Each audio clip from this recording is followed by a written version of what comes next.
I want to sincerely thank you from the bottom of my heart, as I am astonished for the overwhelming response to my show. I'm so grateful for the attention, and it has actually gained the interest of Uncle Sam. So much so that he has decided to join the show. So please welcome our new guest and now main sponsor and co-host, our own Uncle Sammy. Well, thank you, Wolfie. It's a plus for us, well, me, to join the collective. Knowing, part of the backing that you built throughout the ages. And ladies and gentlemen, I've known about Wolfie here and his family here since the beginning of market itself.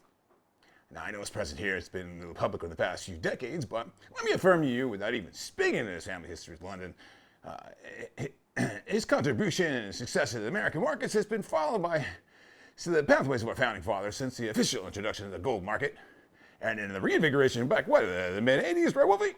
That's correct, Sammy. I realized back in the early 90s that I don't have to hide in the shadows.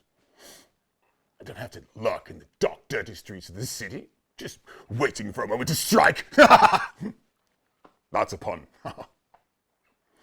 As you can see, I've now discovered how to keep my appearance, for the most part, unblemished, without my alter ego, and that's at my will, which has allowed me to contribute to society more freely, without the distractions of appearance which I could not control at that time. With, of course, the exception of the most commonly known full moon or Halloween, which, as it turns out, are the 2 days that I can fit right in, with my shiny true colors. But I'm sure that's something you can identify with, Sammy. That's too true, Wolfie.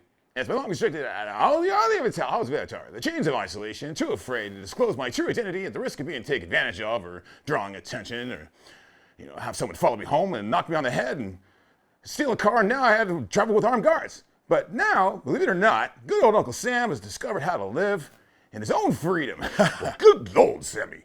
But whatever do you mean, a man like you, with all your wealth, power, and noble status? Because it's just unreal that you can't go out and have freedom. What is it that makes you have more freedom?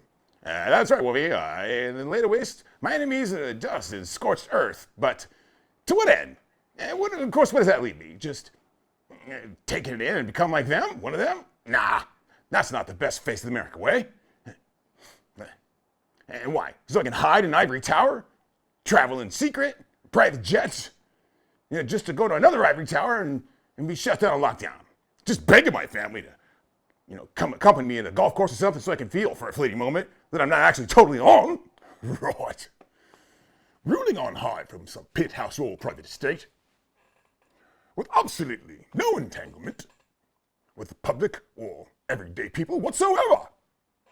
So, what do you do about that now? Well, Wolfie, I give all my personal holdings, of course, It's given charities, different charities like CHOC, cancer research, cardiac redistricting. Here in the United States, I moved to the mid-century apartment. Very mixed, small families, working class. I walk to buy my groceries. I fly coach. And I get to hear people's stories, their challenges, their victories, their hardships. And that gives me a chance to really know what the real hard topics are. But how do you blend in? I mean, you're not wearing the company's hat to the grocery store, are you? No. I leave the business suit as well as the hat hanging on the door. Now, you'd be surprised. Most people with this hair just think I'm another retiree living on his pension. Do you have a pension? Of course. But I'm not retiring anytime soon. Sure, I may have slowed down a bit, no more 18-hour days. I just really just love helping people. And that's why I decided to work with you on this show. I just want to teach, give some people some little tidbits, help them keep them on track. Well, I'm absolutely switched on. And let me just say that it is an honor to have you here. Please feel free to sit on here as often as you like. Well, sir, that brings us to our first guest, national acclaimed economist, Pam Wheelgreaser, senior most foremost analyst of the New York Stock Exchange Examiner. As we know, the Fed only got the rates by a quarter. But the question is, can we see bigger cuts, potentially by the end of the year when he says he may not know. Or perhaps a new quarter. When even right after the Fed spoke today, Disney and Paramount announced more layoffs. Odd timing on that part, I'd say. And of course, the government numbers with the shutdown will contribute well for this before the next meeting of this Fed. Not to mention, particularly heading towards a recession, together with 3 years of potential higher tennis. Not recommended by the World Series rerun of former President Reagan, who explained to the entire country just the real true meaning of tariffs and what we could drive from tariffs, that we could, in fact, even look at depression should farmers, manufacturers, and small businesses start to go out by the droves. The FOMC will certainly be delivering their minutes before December's meeting. What do you think about that, Pam? Wow, Wolfie. I'd really like calling you that. That's a firm message that we have to take into account despite all the negative data reflected in the world markets. The Fed remains general positive of the current statuses. Most markets have already baked into the potential 5 basis points before the end of the year, and we're not likely to see another rate drop in actuality until Q1 rhetoric. Or for the potential if any drops upwards of 0.5 to 0.75 basis points. We most likely reserve with the effort at any potential future events as it believes in the justice we can surely expect after Q1. So what you're saying, it's only a strong shopping season over the holidays that could save the economy from a recession. And in fact, that only lowered the rates by a quarter. It's mostly setting up for failure to avoid a recession. Very concerned. Well, that's a difficult question, you see, Wolfie. The Fed proceeds with the behavior and advance on the economy and limited it like it's on fire. But in case it's very still moderate despite all the rhetoric. Rhetoric! And at least for the next month, when a lot of these tariffs really start showing up on the shelves, and we begin to see increases of really actually on the street, and we're going to be continuing to struggle from the recovery of the pandemic crisis, as the Fed is poised to compensate in aggressive structures. That it's extremely weak growth and any efforts to record a recession. Sammy, what's your take on the defense position? Well, the official statement, despite all the rhetoric, and recent indicators suggest the economic activity has continued to expand at a solid pace. The unemployment rate was considered to be stabilized from the Fed for reasons I don't know. These layoffs in the U.S. is over 140,000 employees, Amazon over 30,000 employees, Intel with 24,000 employees, Next, though, with 16,000 employees.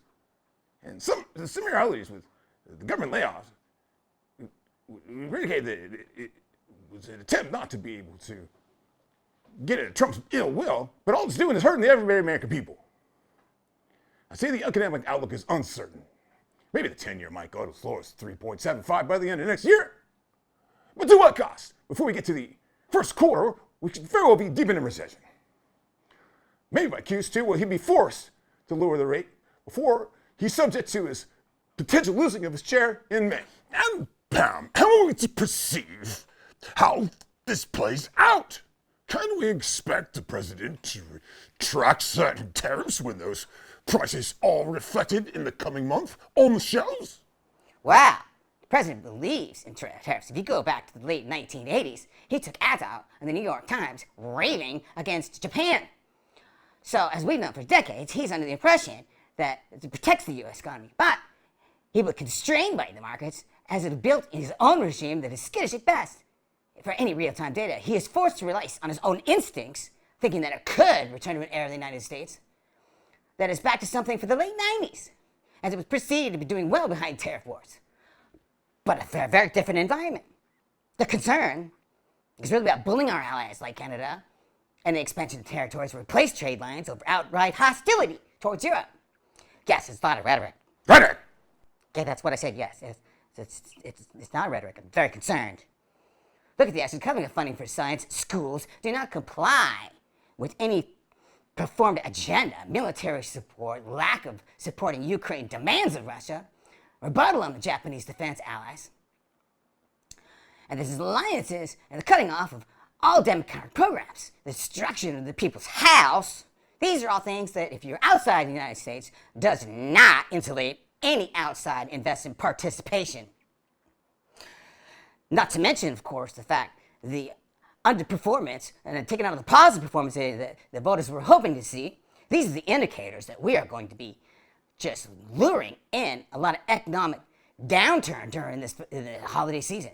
That's very eloquently stated, Pam. And I think without a clear path to reopen the house and lower healthcare costs, we can expect that low spend over the holidays from Black Friday and Christmas, as well as dramatic fall in travel participation during the holiday season, which would of course be the trigger of lower Q4 numbers, as that specifically has led to many recessions in the past. Like you all, Sammy. Not to eloquently state it yourself, Wolfie. Yes, the withdrawal of retail operations and shopping malls are being gobbled up by online shopping. God bless you, Wolfie. The pricing slashing and all low quality goods are.